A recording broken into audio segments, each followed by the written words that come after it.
बंदूक थी इनके पास पहले से, उससे इन्होंने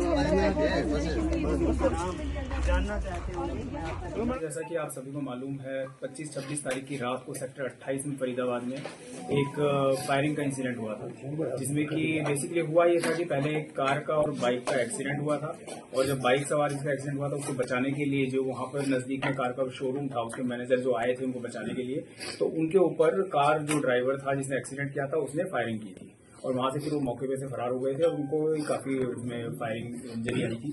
तो उसके बाद में हमारी कल सुबह ये मुकदमा दर्ज हुआ, और उसके बाद में हमारी क्राइम ब्रांच सेक्टर 30 की टीम ने तुरंत इसमें काम किया, और विद इन एक दिन के अंदर अंदर ही उनको कल शाम को अरेस्ट कर लिया हमने अपराधियों को। इसमें कि दोनों एक्यूज जो हैं जिन्हें पकड़ा गया है, एक है पुनीत सन ऑफ गजेंद्र जो कि वृंदावन मथुरा का रहने वाला है, हाल यहाँ पे सेक्टर 31 में करंटली रहता है फरीदाबाद में, और दूसरा उसमें सुरजीत सन ऑफ भगवान गुप्ता जो कि बलिया यूपी का रहने वाला है, और अभी वो पल्ला फरीदाबाद में गांव एतमादपुर में रहता है। तो ये दोनों एक्यूज को कल गिरफ्तार कर लिया गया है, जिसमें कि गोली जो चलाई थी वो पुनीत ने चलाई थी।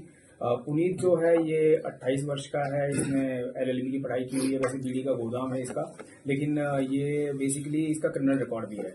पहले ये एक बार 420 के मुकदमे में गाजियाबाद में भी इसके ऊपर मुकदमा है, वहां पर अरेस्ट हो चुका है, साथ ही यहाँ पे एक हर्ट केस में भी इसके ऊपर फरीदाबाद में मुकदमा दर्ज है। सुरजीत जो है ये 10th पास है, 26 वर्ष इसकी आयु है, और ये IDFC बैंक के लिए रिकवरी एजेंट का काम करता है, इसका कोई क्रिमिनल रिकॉर्ड नहीं है।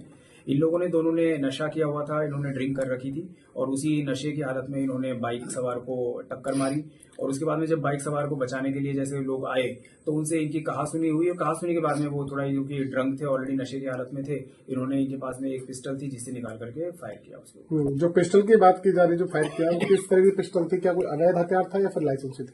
पिस्टल लाइसेंस ही नहीं थी, अवैध हथियार था, और बाकी अभी इसको गिरफ्तार किया जा रहा है, उसके बाद कोर्ट में पेश करके इसको रिमांड लिया जाएगा, उसके बाद में इसे पिस्टल। क्या ये लोग कोई गिरोह से कुछ संबंधित नहीं है? नहीं, कोई गिरोह से सम्मिलित नहीं है, ये बस एक ही नशे की हालत में थे, नशे की हालत में एक्सीडेंट हो गया, एक्सीडेंट के बाद में जो झड़प हुई तो झड़प के बाद में इन्होंने फायरिंग कर दी, और बाकी अभी और गहनता से पूछताछ इनका रिमांड लेकर के की जाएगी, उसमें जो भी बात सामने आएगी वो आपसे बताई जाएगी। डीसी साहब, इससे पहले भी 2 ऐसे मामले आए हैं जिसमें अवैध हथियार का जिक्र जरूर आया है, तो यहाँ भी अवैध हथियार का जिक्र है, तो किस तरीके से इसमें पूछताछ रहेगी? कहाँ से हथियार आया? क्या उस परत को भी खोलने का काम करेगी पुलिस? जी बिल्कुल, पूरा हम काम करेंगे। पीछे भी हम जो भी अवैध हथियार हमें फरीदाबाद में हम बिल्कुल निरंतर रेड करते रहते हैं, अपराधियों को पकड़ते हैं, जिससे अवैध हथियार जो भी बरामद होते हैं उसमें हम बिल्कुल सोर्स तक जाते हैं कि पीछे वो कहाँ से हथियार आया, कहाँ से लेके आए हैं, और पीछे और भी सारे उनको पकड़ा भी जाता है जो भी सप्लायर होते हैं उस तरीके से। तो इस केस में भी पूरी कार्रवाई की जाएगी, बिल्कुल पता लगाया जाएगा कहाँ से इन्होंने हथियार लिया, और उसके ऊपर पूरी कार्रवाई की जाएगी। दोनों आरोपी गिरफ्तार कर लिए गए, अब आगामी कार्रवाई क्या कुछ पुलिस की द्वारा की जा रही है? अब इनको कोर्ट में पेश करके रिमांड लिया जाएगा, उसके बाद में इनसे अभी जो हथियार है उसकी बरामदगी करनी है, और बाकी और गहनता से पूछताछ की जाएगी, और भी जो भी बातें सामने आएंगी उसके अनुसार कार्रवाई की। जो घायल था उसकी कैसी कंडीशन है? घायल अभी ठीक है, उसका नाम राजप्रीत है।